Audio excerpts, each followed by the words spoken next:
Durante décadas, el cine mexicano nos enseñó a recordar solo a los grandes protagonistas, a los rostros que llenaban carteles y encabezaban historias de amor y gloria. Pero hoy quiero invitarte a mirar más allá de esa memoria selectiva, porque hubo actores que siempre estuvieron ahí, presentes en silencio, sosteniendo escenas, cargando películas enteras, sin que nadie preguntara quiénes eran realmente. Uno de ellos fue Carlos Nieto, un hombre cuya vida real fue mucho más dura, más oscura y más profunda que cualquier papel que interpretó en pantalla. Su historia no comienza en un set de filmación, sino en un engaño, en una guerra y en un silencio que lo acompañó hasta el final. Y lo que vas a escuchar hoy no suele contarse en los homenajes ni en los libros oficiales del cine de oro.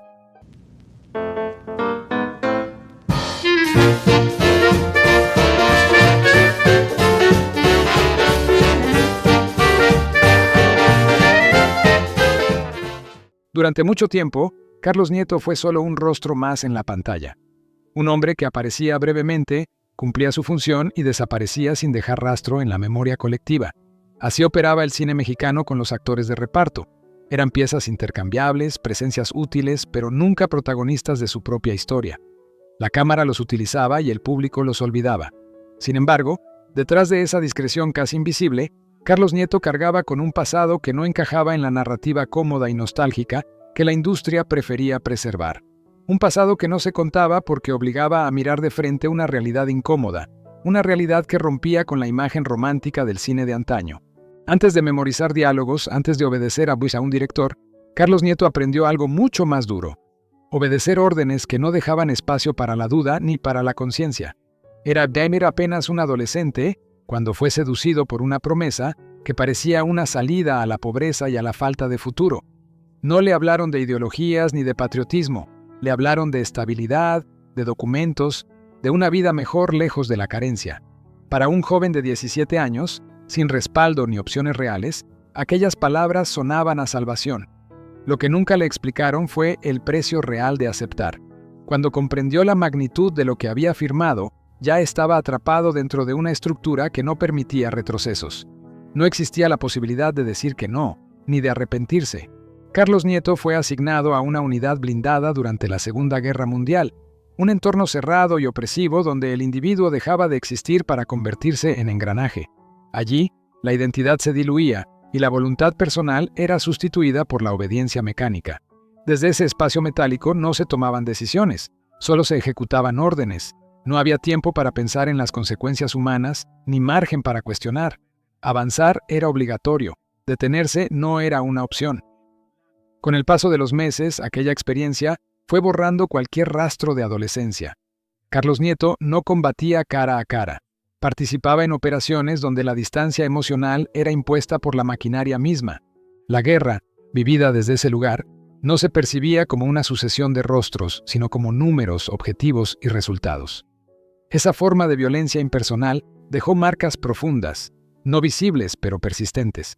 No se trataba solo de sobrevivir, sino de cargar con el peso de haber sido forzado a participar en algo que ningún joven debería experimentar, y hacerlo sin comprensión plena de lo que ocurría a su alrededor. Cuando el conflicto terminó, también terminó la promesa. No hubo recompensa, ni reconocimiento, ni acompañamiento psicológico. Nadie preguntó cómo estaba ni qué había vivido.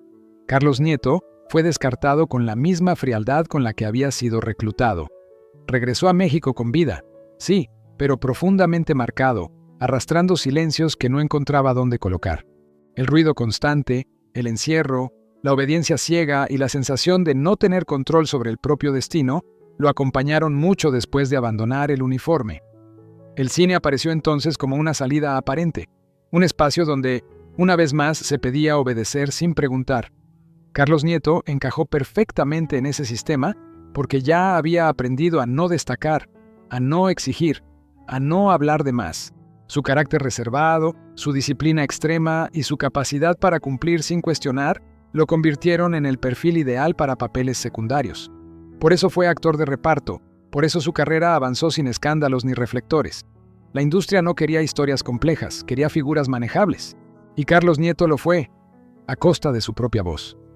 También encontró trabajo en el doblaje, prestando palabras y emociones a otros personajes mientras su propia historia permanecía enterrada.